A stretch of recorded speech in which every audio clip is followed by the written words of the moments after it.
د ډیچوک احتجاج اور ډیچوک سانحین پس د عمران خان ډومبنه پیغام د اډیاله جیل نه راغلی دی.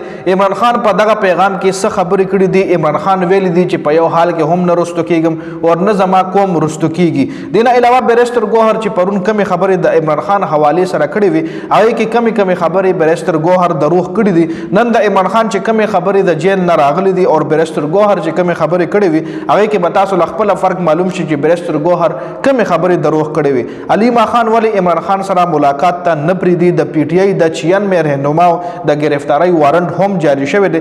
دا بغ د پی ټی آی د پنجاب او د کې پی کې چې کوم قیادت ته د غي په خبرو کې صاف فرق پتا سو لا ظاهريږي.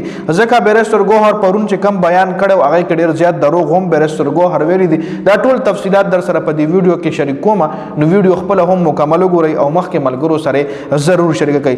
ډی چوک احتجاج نه پس د عمران خان وکیلانو او لیډرشپ عمران خان سره په جیل کې ملاقات کړې ده. چونکه ملاقات نو شوه د درې ورځې ملاقات بند وي. د عمران خان چې کله ملاقات کولو شو نو دای چې کله ملاقات کو نو د عمران خان خبره هم د جیل نه بهر راغی.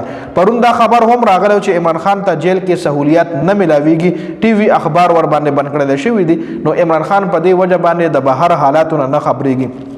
او پرون چې کله بیرستر ګوهر عمران خان سره ملاقات وکړو او ملاقات نه پس چې کومې خبرې بیرستر ګوهر وکړي نو یې کې ډېرې خبرې دروغ وي.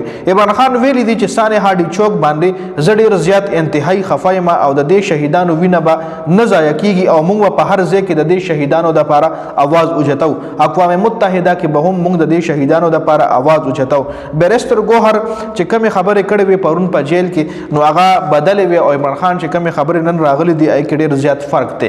عمران خان ویلي دي چې د حقيقي ازادۍ د پاره به مونږه دا جنگ په نیمه کې نه پریږدو. مونږ به تر اخره پورې د جنگ کې مطلب دا جنگ لړاوو. عمران خان دا هم وی چې نه به زه رستو کېږم او نه به د ما قوم د دې حقيقي ازادۍ د پاره چې کم جنگ دی نه رستو کېږي. او که چېرې مونږ شکست تسلیم کړو نو بیا نه د پاکستان د قوم مستقبل نشته، د پاکستان د راتلونکي نسل مستقبل نشته. او پر امن احتجاج د هر چا حق دی.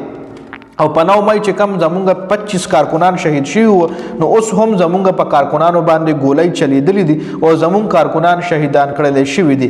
عمران خان دا هم وی چې زمونږ په یو کال په لکونو پاکستانیان د هر قسم رکاوټونو دمکو باوجود د پاکستان د آئین بالادستۍ دپاره اسلام آباد ته راغلل.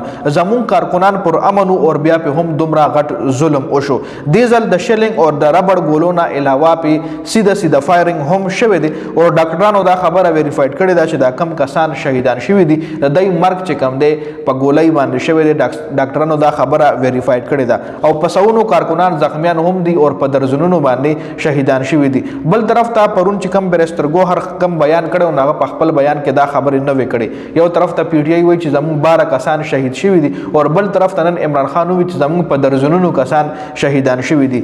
په عمران خان په دې حواله سره سپریم کورټ نه مطالبه هم وکړه چې په دې یو غیر جانبدار جوډیشل کمیشن جوړ شي او د دې قتل عام دی پورا انویسټیګیشن او وکي او ملوث عناصر ته د سخت نه سخت سزا ورکړي. او د اسلام آباد چې کم د اسلام آباد او د پنډای چې کم هسپتالونه دي هغه نه د مکمل ډیټا اتنټیک جنون ډیټا واخلي او ټول سی سی ټي وي فوټیج دی هم محفوظ کړل شي د ثبوتونو لپاره. اسنه چې څنګه د 9 مئی ثبوتونه نشته دي د 9 مئی ثبوتونه غایب کړل شي دي داسې د 26 نومبر ثبوتونه هم د منظر عام نه غایب شي.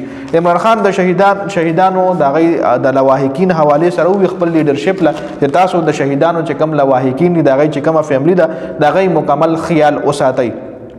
د پاټای او الیمین ګنداپور د پاره چې کم هدایت عمران خان جاری کړیو هغه دا چې الیمین ګنداپور دی وکیلانو ته دا هدایت ورکي چې کم د پی ټی آی کسان گرفتار دي دا غي د رهایی د پاره د په عدالتونو کې کیسونه واچي او ورسیز چې څومره هم پاکستانیان دی غي له هم عمران خان دا پیغام ورکو چې تاسو په خپل ملکونو کې کم ملکونو کې تاسو مسافر یې پاغي کې دغه شهیدانو د پاره आवाज اوچت کیږي. عمران خان د جیل نه ډیر غوسه کې دا خبره کړې وي. خدا پرون چې کم د عمران خان خپل لیډرشپ سره ملاقات شو نو دغه لیډرشپ چې کړ د جیل نه بهر راغو نو ای دا خبرې میډیا ته نه کې نه عوام لوکي خونن د عمران خان دا خبرې بهر راغلي دي.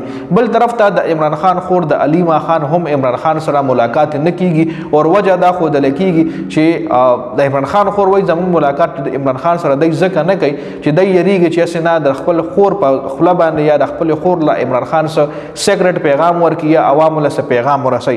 نو علیما خان ویلي په دې وجه باندې د زموږ ملاقات زموږ رور سره یعنی عمران خان سره نه کوي. په دې ویډیو کې دا اهم اپډیټس تاسو سره مې شریکول. د ویډیو کتلو زیاته مننه. والسلام.